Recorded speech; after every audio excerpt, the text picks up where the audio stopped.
What is up, guys? It's your boy Game Atomic, and today I'm bringing you another video. Yes, I am back. I know I took a little bit of time off YouTube, but now I'm back and I got something very exciting for you guys. So without further ado, let's get into it. Now, I'm sure as all of you know, currently the Cold War beta is out for Call of Duty, and a lot of people have been enjoying it. Some people are not really happy about the changes that they made to the game, but overall I think that it's pretty mixed, to be honest. Actually, the kind of feedback that I got out of that game. But anyways, as the beta is going on, I wanted to talk about some of the things that Modern Warfare, which is the last year, well, it's technically still this year's Call of Duty until a Cold War officially comes out, but I wanted to talk about some of the things that it actually does much better than Cold War. So let's get into it. Now, one quick disclaimer before we get into this top 5. This is my opinion. I understand that not everybody views the games the same. Everybody is entitled to their own opinion. It's a very subjective subject. So if you feel somewhat different from me, that's okay too. But these are my personal 5 things that I think Modern Warfare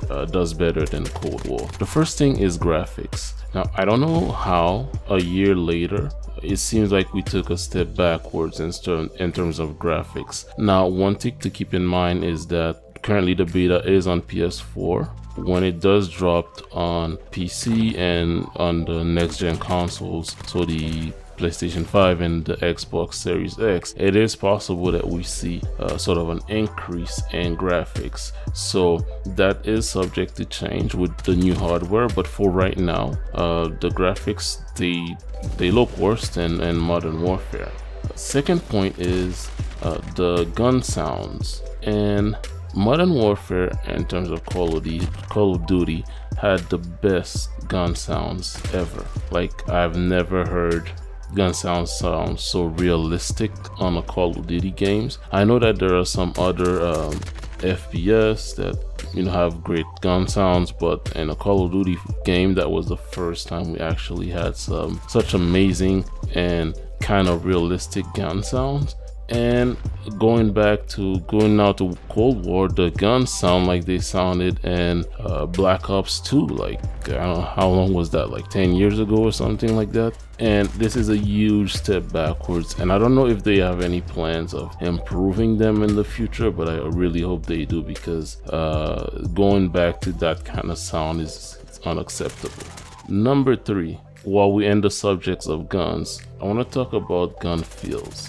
What I mean gun feel, I'm talking about like the animation, how the guns feel when you're shooting them, the recoil pattern, just the overall feel. And I feel that Modern Warfare had that down packed. Again, as a Call of Duty, that was the first Call of Duty where the gun, I'm not gonna say feel like real life. There's no way you can make a gun in a Call of Duty game feel like real life, but they felt as real as it can get, if I can say it like that. Again, and Cold War seems like we took a step backwards. The guns feel more arcadey, giving that old Call of Duty vibe. Not really realistic, and it was fine the way it was back in the day, but when you get a taste for the kind of feel that the guns had in Modern Warfare, taking a step back, it's really disappointing, to be honest. Now, as we are in the subject of guns again, number 4 would be the Gunsmith. Now, they do have a Gunsmith in Cold War, but it doesn't feel as full, as completed as the Gunsmith in Modern Warfare. The Gunsmith in Modern Warfare felt like it was something that was built for the game, like it was an important part of the game, as were the Gunsmith and Cold War felt like an afterthought, like they developed the whole game and people said that they liked the Gunsmith from Modern Warfare, and they're like, oh, okay, let's just put a Gunsmith in there. But it's not really, like, for example, in Modern Warfare you can take certain guns, like for example, let's say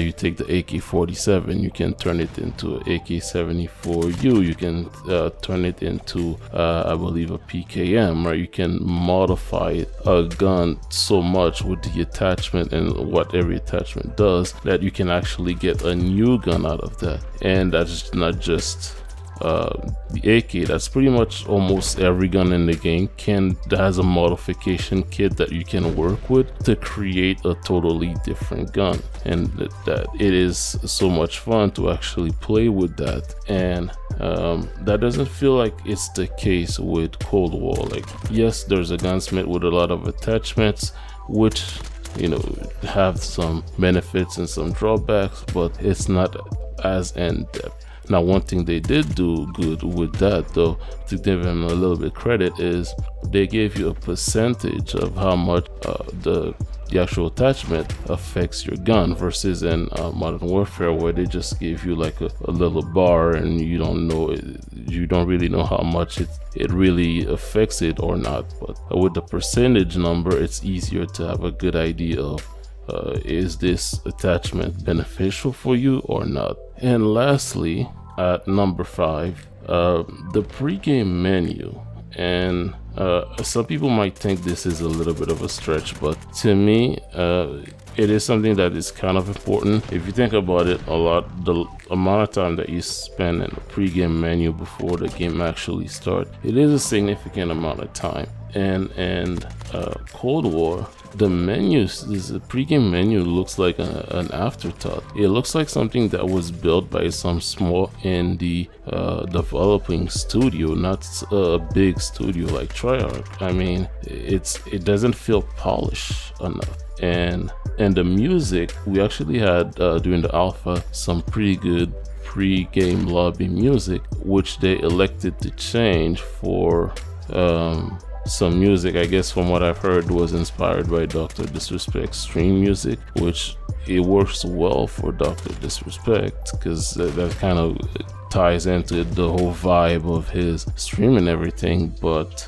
I don't feel like for a pre-game music for Call of Duty game, that for me, when I think of the pre-game music of a Call of Duty lobby, the pre-lobby, I think about Black Ops 2, right? Black Ops 2, when I was in the pre-game lobby, when I heard that music, it got me excited. Like, I can't wait to jump on the next game and dominate this lobby. That's the energy that it gave me, and I feel like that's the energy that you should get out of every pre-game lobby music. But with the one in the beta, that's not the case. That thing actually makes me feel like just closing the game, closing the application, to be honest with you. So yeah, so for me, that's very disappointing. Hopefully they change the music again and come back with something better, and they work on the pre-game menus when the game come out, because it's looking very bland and not a lot of effort was put into that.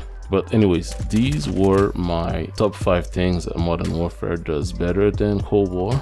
Now, that's not saying that I don't like Cold War or Cold War is bad. Those are just comparison. And actually, on my next video, I'm gonna do a top 5 things that Cold War did better than Modern Warfare. So stay tuned for that.